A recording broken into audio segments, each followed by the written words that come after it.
గ్రామస్తులు కానీ ఒక్కసారి మనము ఆత్మ పరిశీలన చేసుకోవాలి. ఎందుకంటే మనం ఫోన్లు ఇస్తున్నాం, స్మార్ట్ ఫోన్లు, ఒక ఫేస్బుక్ కానీ వాట్సాప్ కానీ ఇన్స్టా కానీ ఆ పిల్లలకి ఇస్తే పిల్లలు కొద్దిసేపు అడిస్తే కొద్దికి ఫోన్ ఇస్తా ఉన్నాం. మనం ఏమవుతున్నా సమాజం ఒకసారి ఆలోచన చేసుకో. వెంకట్లాగా ఫోన్లు లేకుండే ఎంతోమంది కలెక్టర్లు అయ్యారు, ఐఏఎస్ ఆఫీసర్లు అయ్యారు. ఇప్పుడు ఎంతసేపు చూసినా తల్లిదండ్రులు చాలా తప్పుదో పట్టిస్తున్నారని సభాముఖంగా తెలియజేస్తా ఉన్నా. పిల్లల్ని మనం ఒకసారి క్రమశిక్షణ నడిపాలని ఒక ఉపాధ్యాయులకి కాదు బాధ్యత తల్లిదండ్రులకు కూడా ఉన్నదని సభాముఖంగా తెలియజేస్తా ఉన్నా. ఉపాధ్యాయులు కనీసం 4 గోడల మధ్య పిల్లలకు పాఠాలు చెప్పి క్రమశిక్షణగా నడిపిస్తానని వాళ్ళు కూడా చెప్తారు. మన తల్లిదండ్రులు కూడా ఏమి ఎక్కడ పోతున్నావు, ఏం పెట్టించి మేము వేశారు అని మనం ఇంటికాడ కూడా రీకలెక్షన్ చేసుకోవాలి. పిల్లలు ఈ డ్రగ్స్ కానీ చాలామంది యువకులు కూడా మన పిల్లలకు ఆదర్శంగా చెప్పాలి. మనం కూడా ఇంటికాడ పేరెంట్స్ తాగుతుంటే మద్యపానం చేస్తుంటే మనం కూడా చెప్పాలి, నాన్న అట్లా తాగకు, మనము సమాజం ఇంకా చాలా పెద్ద ఉంది, జీవితము మనం చెడిపోవద్దు ఇంకా అని చెప్పాలి. నేను ప్రయోగం అయితా అని గట్టిగా చెప్పాలి. ఇంతకుముందు మా పాఠశాలలో చదువుకున్న ఉపాధ్యాయులు ఎంతోమంది గొప్ప స్థాయికి వెళ్ళారు. ఒక వేదికగా ఒక రిక్వెస్ట్ అని అనుకోని ఏమని అనుకోని సార్ వాళ్ళకి ఒకటి రిక్వెస్ట్ చాలా బాధతో చెప్తా ఉన్నా. ఎమ్మెల్యే బిఎంఆర్ కాకపోని మొన్న తాండ్రులో గౌతమి మోడల్ స్కూల్లో నేను ఆ వేదికలో పాల్గొన్నా. ఆ వేదికలో పాల్గొంటే మా నవల్ల పేరు వస్తుంది, మా నవల్ల పాఠశాల పిల్లలు వస్తారని చాలా వేదిక మీద వెయిట్ చేసి కూర్చున్నా. తర్వాత ఎమ్మెల్యే పిఆర్ఓ అడిగినా ఏమైంది మా నవల్ల పిల్లలు ఎందుకు పాల్గొనలేదంటే మీది తప్పు, మీరు 10 సార్లు పేరు పిలిచినాం ఎందుకు రాలేదో ఒకసారి సార్ వాళ్ళు నిన్ను అడగదలుచుకున్నా.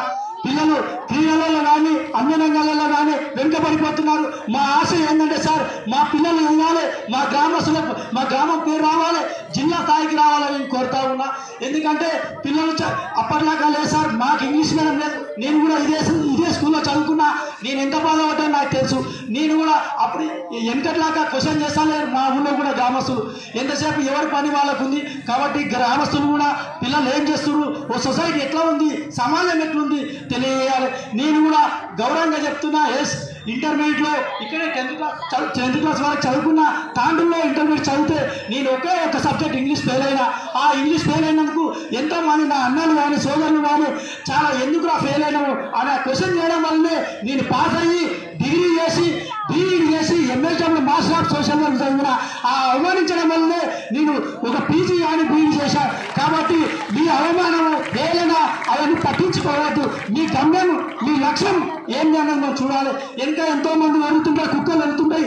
మన లక్ష్యం ఏంది, మన మార్గం ఏంది, మనం నడవాలి. మనం దయచేసి సార్ వాళ్ళకు కూడా ఒక రిక్వెస్ట్ చేస్తున్నా. సార్ మా అత్యధిక ఈ 10th క్లాసు 10వ తరగతి విద్యార్థులు నేను రిక్వెస్ట్ అని అనుకోండి, మీరు ఏమైనా చేయండి, మండల స్థాయి జిల్లా స్థాయికి రావాలని నేను ఆశిస్తా ఉన్నా. ఎందుకంటే పిల్లలకు సరైన నైపుణ్యం లేదు సార్, సరైన చైతన్యవంతులు లేదు. ఇక్కడ గ్రామీణ ప్రాంతాలలో అందరు రైతులు సార్. ఇక్కడ బషీరాబాద్ మండలం వెనుకబడిన ప్రాంతం, నవలలో ఏ ఫ్యాక్టరీలు ఏ అన్నదన్న కోటేశ్వరం లేరు. చాలా బీద కుటుంబాలు, తల్లిదండ్రులు రెక్కాడితే డొక్కాడనే పరిస్థితి. ఇంతకుముందు నా మిత్రుడు మహేష్ కుమార్ చెప్పాడు, చాలా చక్కగా చెప్పాడు. వారికి అభినందనలు తెలియజేస్తా ఉన్నా. ఎందుకంటే తల్లిదండ్రులు కూడా ఎన్ని కోట్ల రూపాయలు లేవు, ప్రైవేట్ స్కూల్లో చదివించాలి అవి లేదు. కాబట్టి నేను నష్టపోయినా నేను కూడా చాలా ఆవేదనతో చెప్తా ఉన్నా. పిల్లలు కూడా ఆ మార్గంలో కాకుండా పిల్లల్ని చాలా చక్కగా చదివించి ఒక ఉన్నతమైన స్థాయికి రావాలని. ఎందుకంటే ఒక ఉపాధ్యాయుడు తలుచుకుంటే ఏదైనా చేయొచ్చు. ఎందుకంటే నాకు ఆవేదన ఉంది సార్, దయచేసి మన్నించాలి ఏమని అనుకుంటే. ఇందాక మా గ్రామంలో మా ప్రాంతంలో ఇదే నేలపైన ఇదే చెట్టు కింద చదువుకున్న నా సోదరులు, నా తమ్ముళ్ళు మహమ్మద్ ఇబ్రాహిం గారు, దినాకర్ గారు, మాన నరేష్ గారు వీళ్ళు ఒక ఫైర్ జాబ్ కానిస్టేబుల్గా వచ్చినందుకు వారికి ప్రత్యేక అభినందనలు తెలియజేసిన. గట్టిగా చప్పట్లు కొట్టాలి. వాళ్ళని చూసి ఇన్స్పిరేషన్గా తీసుకోవాల్సిన బాధ్యత మన పైన ఉన్నది సార్. దయచేసి మీకు మళ్ళొకసారి ఇంతకాలం ఆవేదనతో ఎందుకు చెప్తున్నా అంటే మా పిల్లలు సార్, నేను మొన్న అగనూరు కానీ తాండ్రులో కానీ ఎమ్మెల్యే బిఎంఆర్ కప్ దగ్గర ఛాలెంజ్ చేసిన బరాబర్ మా పిల్లలు ఐఏఎస్లు అవుతారు. మా గ్రామంలో క్రీడల్లో అన్ని వాలీబాల్లో చాలా ఫాస్ట్ సార్ మన వాళ్ళు ఐఏఎస్. కాబట్టి మా పిల్లలు కూడా చాలా చక్కగా తయారు చేయాలని విశేషంగా వేదిక మీద కోరుతా ఉన్నా. దయచేసి ఈ ఆవేదన అనుకోండి, ఏమని అనుకోండి, నేను చిన్నవాడిని మీకంటే దయచేసి ఏజ్లో చిన్నవాడిని, కానీ నేను బయట సమాజంలో తిరుగుతూ ఉన్నా.